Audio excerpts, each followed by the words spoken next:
रामायण में रानी कैकेयी की कहानी। रानी कैकेयी हिंदू पौराणिक कथा रामायण की पात्र थी। रामायण की कथा में इनकी बहुत बड़ी भूमिका रही है। ऐसा कहा जाता है कि यदि रानी कैकेयी ने भगवान श्री राम को वनवास न भेजा होता तो इस कहानी का कोई अस्तित्व ही न होता। इसलिए रामायण की कहानी की ये अहम हिस्सा रही हैं। रानी कैकेयी बचपन से ही बहुत बहादुर और होशियार रही हैं। रानी कैकेयी बहुत ही खूबसूरत थी एवं ये सौंदर्य की धनी होने के साथ साथ युद्ध कौशल की भी धनी थी, जिसे अयोध्या के राजा दशरथ उनसे बहुत प्रभावित हुए। फिर राजा दशरथ और रानी कैकेयी की शादी हो गई। वे राजा दशरथ की दूसरी पत्नी थी और भरत की माँ थी, किंतु वे सबसे अधिक प्रेम राम से किया करती थी। इस कहानी में रानी कैकेयी के चरित्र के बारे में दर्शाया गया है। रानी कैकेयी का जन्म और उनका शुरुआती जीवन। रानी कैकेयी का जन्म कैकेय्या राज्य में हुआ। रानी कैकेयी कैकेय्या नरेश राजा अश्वपति की पुत्री थी। इनके पिता राजा अश्वपति घोड़ों के भगवान थे, इसलिए इन्हें अश्वपति कहा जाता था। रानी कैकेयी का नाम उनके राज्य यानी कैकेय्या के नाम पर पड़ा।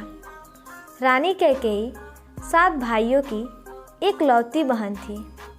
कैकेयी बचपन से ही मातृ प्रभाव के बिना रही है।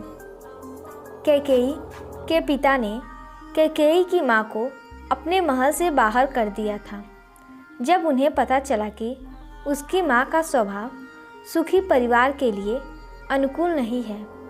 इसके अलावा इनके पिता अश्वपति को एक वरदान मिला था कि वे पक्षियों की भाषा समझने में सक्षम हैं।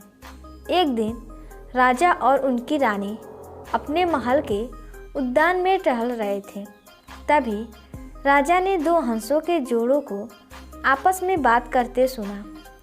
उनकी बातों से राजा बहुत ही खुश हुए और दिल से हंस पड़े, जिससे उनकी पत्नी की जिज्ञासा बढ़ने लगी। तथ्य यह था कि राजा अश्वपति को अपने जीवन को खोने के बारे में पता चला गया था और वे इसका खुलासा उनके सामने नहीं कर सकते थे। उनकी पत्नी राजा की खुशी का कारण जानने के लिए आतुर थी। जब राजा को यह पता चला कि उनकी पत्नी को उनके जीवन और भलाई की कहानी परवाह नहीं है, तो उन्होंने उनको अपने घर से बाहर कर दिया। इसके बाद कैकेयी ने अपनी माँ को दोबारा कभी नहीं देखा और फिर कैकेयी की देखभाल उनकी दासी मंथरा ने की। वह दरबार में अपने स्टेटस को आगे बढ़ाने के लिए योजनाएं बनाया करते थे। इस तरह रानी कैकेयी का बचपन और शुरुआती जीवन व्यतीत हुआ। रानी कैकेयी का विवाह। एक बार अयोध्या के राजा दशरथ को कैकेय्या नरेश अश्वपति ने अपने महल में आमंत्रित किया। उनके स्वागत के लिए सभी महल के द्वार पर उनकी प्रतीक्षा कर रहे थे। उनके युद्ध कौशल और महानता की चर्चाएं सभी जानते थे। सभी उनके एक दर्शन मात्र के लिए आतुर थे, क्योंकि राजा दशरथ राजा हरिश्चंद्र जैसे महान राजाओं के समान महान थे। उनकी देखरेख के लिए रानी कैकेयी खुद लगी हुई थी। जब राजा दशरथ की नज़र रानी कैकेयी पर पड़ी, तब वे उनसे बहुत प्रभावित हुए। उन्होंने उनसे शादी करने की इच्छा जताई, किंतु इनके पिता को इनके शादीशुदा होने के कारण यह मंजूर नहीं था। फिर राजा अश्वपति ने राजा दशरथ से एक वचन मांगा कि रानी कैकेयी का पुत्र ही अयोध्या का उत्तराधिकारी बनेगा। राजा दशरथ की पहली पत्नी कौशल्या का कोई पुत्र नहीं था, तो उन्होंने यह वचन ऐसे ही दे दिया। इसके बाद अयोध्या के राजा दशरथ से रानी कैकेयी की शादी हो गई, किंतु शादी के बाद वे भी मां ना बन सकी। इसके बाद राजा दशरथ की शादी सुमित्रा से हुई, जो कि काशी के राजा की पुत्री थी, किंतु वे भी मां नहीं बन सकी। फिर परिणाम यह निकला कि राजा दशरथ पिता नहीं बन सकते थे। राजा दशरथ के कोई भी पुत्र न होने का कारण वे बहुत दुखी रहते थे। इसके लिए एक बार एक यज्ञ का आयोजन किया गया, जिससे बाद रानी कौशल्या का सबसे बड़ा पुत्र राम हुआ। इसके बाद रानी कैकेयी का पुत्र भरत हुआ और फिर रानी सुमित्रा को 2 पुत्रों की प्राप्ति हुई, जो कि लक्ष्मण और शत्रुघ्न थे। इस तरह राजा दशरथ को 4 पुत्रों की प्राप्ति हुई। रानी कैकेयी को राजा दशरथ द्वारा दिए गए वचन। रानी कैकेयी राजा दशरथ की सबसे प्रिय पत्नी थी। राजा दशरथ कैकेयी के सौंदर्य और साहस के कायल थे। कैकेयी सौंदर्य की धनी होने के साथ साथ युद्ध कौशल की भी धनी थी। वे राजा दशरथ के साथ युद्ध में भी उनका साथ देने जाती थी। एक बार देवराज इंद्र शंभरासुर नामक राक्षस से युद्ध कर रहे थे, किंतु वह राक्षस बहुत ही बलशाली था। उसका सामना कोई भी देवता नहीं कर पा रहे थे। ऐसे में वे राजा दशरथ के पास सहायता के लिए गए। तब राजा ने उन्हें शंभरासुर से युद्ध करने के लिए आश्वासन दिया और वे युद्ध के लिए जाने लगे। तभी रानी कैकेयी भी उनके साथ जाने के लिए इच्छा जताने लगी। राजा दशरथ भी रानी कैकेयी को अपने साथ युद्ध में ले गए। युद्ध की शुरुआत हो गई। युद्ध के दौरान एक बार राजा दशरथ के सारथी को लग गया, जिससे राजा दशरथ थोड़े से डगमगा गए। तब इनके रथ की कमान रानी कैकेयी ने संभाली। वे राजा दशरथ की सारथी बन गई। इसी के चलते उनके रथ का एक पहिया गड्ढे में फंस गया। शंभरासुर नामक राक्षस लगातार राजा दशरथ पर वार कर रहा था, जिससे राजा दशरथ बहुत अधिक घायल हो गए। यह देख रानी ने रथ में से उतरकर जल्दी से रथ के पहिए को गड्ढे से बाहर निकाला और खुद ही युद्ध करने लगे। वह राक्षस भी उनके पराक्रम को देखकर भयभीत हो गया और वहां से भाग गया। इस तरह रानी कैकेयी ने राजा दशरथ के प्राणों की रक्षा की। राजा दशरथ भी रानी कैकेयी से बहुत प्रभावित हुए। उन्होंने रानी कैकेयी को अपने 2 मनचाहे वरदान मांगने को कहा। रानी कैकेयी ने राजा दशरथ से कहा कि आपके प्राणों की रक्षा करना यह तो मेरा कर्तव्य है, किंतु राजा ने उन्हें फिर भी वरदान मांगने को कहा। रानी ने कहा कि अभी मुझे कुछ नहीं चाहिए। इन 2 वरदानों की आवश्यकता भविष्य में जब कभी पड़ेगी तब मैं मांग लूँगी। तब राजा दशरथ ने उन्हें भविष्य में 2 वरदान देने का वादा कर दिया। रानी कैकेयी की रामायण में भूमिका। राम का जन्म और उनका विवाह। राम रानी कौशल्या के पुत्र थे। ये राजा दशरथ के सबसे बड़े पुत्र थे। राम रानी कैकेयी और राजा दशरथ के सबसे प्रिय पुत्र थे। वे सबसे अधिक प्रेम राम से ही करते थे। छोटे से रानी कैकेयी ने राम पर अपना अधिकार जताया।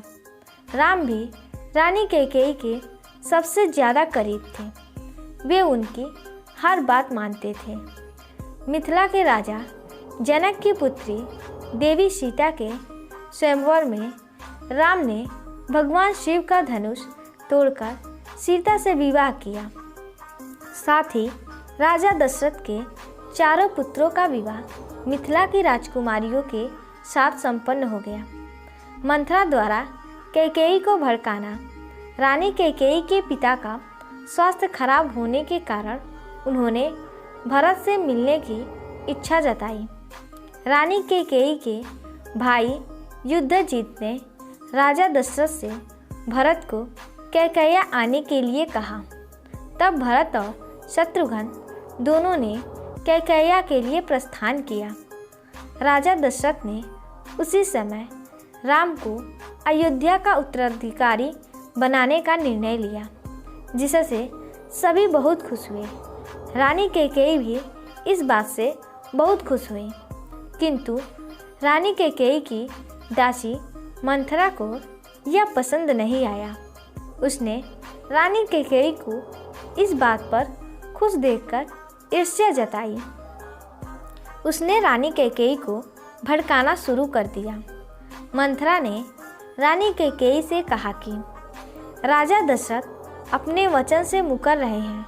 उन्होंने तुम्हारे पिता को यह वचन दिया था कि तुम्हारा पुत्र उनका उत्तराधिकारी बनेगा, फिर वे कौशल्या के पुत्र को राजा कैसे बना सकते हैं। यह सुनकर रानी मंथरा पर बहुत क्रोधित हुई।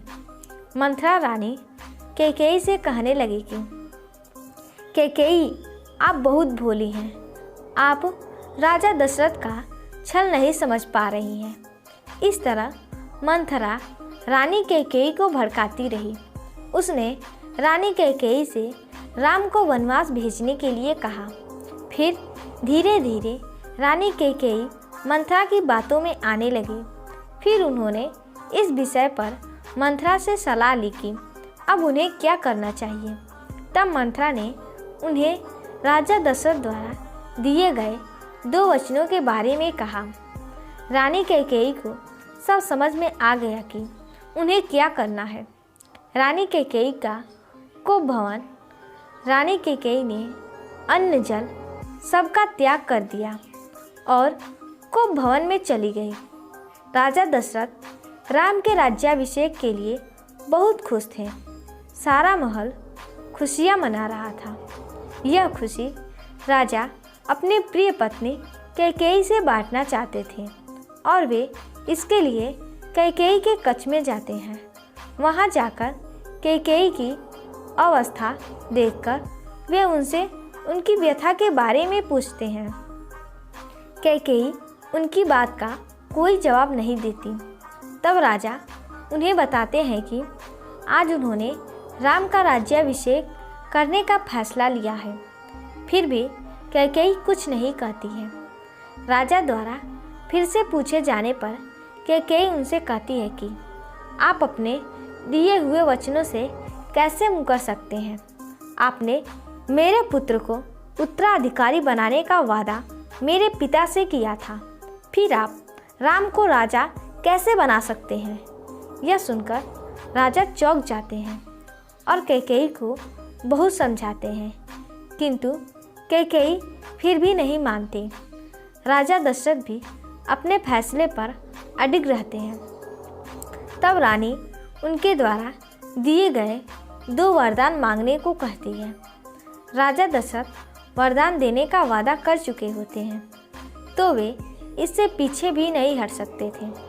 रानी कैकेयी उनसे कहती है कि मेरा पहला वर है मेरे पुत्र भरत का राज्याभिषेक और मेरा दूसरा वर है राम को 14 वर्ष का वनवास। यह सुनकर मानो राजा के पैरों तले जमीन ही खिसक गई हो। वे इससे बहुत अधिक दुखी होते हैं। राम का वनवास। रानी कैकेयी के इन वचनों को सुनकर राजा दशरथ मानसिक तौर पर अत्यंत दुखी हो जाते हैं और उनके इन वचनों को मानने से इनकार कर देते हैं। रानी कैकेयी उनसे कहती है कि यह रघुकुल की रीति है कि प्राण जाए पर वचन न जाए। आप अपने वचनों से पीछे नहीं हट सकते। इस तरह राजा दशरथ को उनके द्वारा दिए हुए वचनों का पालन करना ही पड़ा। राम भी मर्यादा पुरुषोत्तम थे, इसलिए वे रघुकुल की रीति की रक्षा के लिए और अपने माता पिता की आज्ञा का पालन करने के लिए वनवास जाने को तैयार हो जाते हैं। इस तरह राम को वनवास हुआ और वे अपनी पत्नी सीता और भाई लक्ष्मण के साथ वन की ओर चल दिए। राजा दशरथ की मृत्यु। राजा दशरथ का राम के प्रति प्रेम सबसे अधिक था, जिसके कारण वे उनका वियोग सहन न कर सके। उन्होंने राम को बहुत रोकने की कोशिश की, किंतु राम ने उनके वचनों का मान रखने के लिए उनकी एक न सुनी और वे वन की ओर प्रस्थान कर गए। कुछ समय पश्चात राजा दशरथ ने राम से विरोध के चलते अपना देह त्याग दिया और उनकी मृत्यु हो गई। इसकी सूचना जब भरत को मिली तब वे रानी कैकेयी पर बहुत क्रोधित हुए और उन्होंने अपनी माता का त्याग कर दिया। भरत अपनी माता के किए पर बहुत दुखी था, क्योंकि वे राम से बहुत अधिक प्रेम करता था। उसने राम को वापस अयोध्या लाने के लिए अपने मंत्रियों से उन्हें ढूंढने को कहा। कैकेयी का पश्चाताप।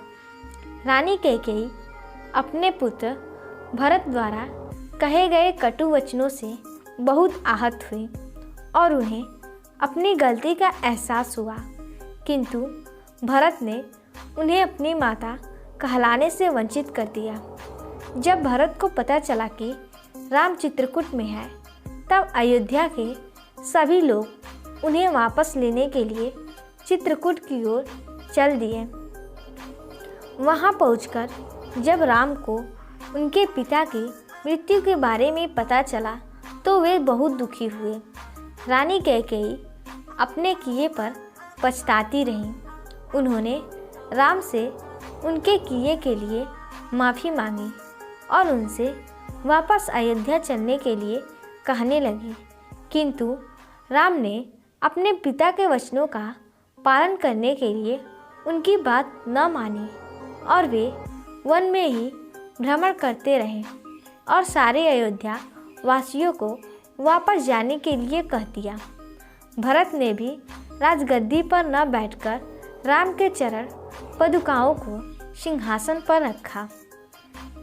इस तरह रानी कैकेयी ने अपने किए का पश्चाताप किया और राम को वनवास भेजने के कारण ही रानी कैकेयी की रामायण की कथा में अहम भूमिका रही है। तो दोस्तों, उम्मीद करते हैं कि यह रानी कैकेयी की कहानी आपको पसंद आई होगी। अगर आप श्री राम के सच्चे भक्त हैं तो वीडियो को लाइक करें और हमारे चैनल को सब्सक्राइब करें और कमेंट में जय श्री राम जरूर लिखें।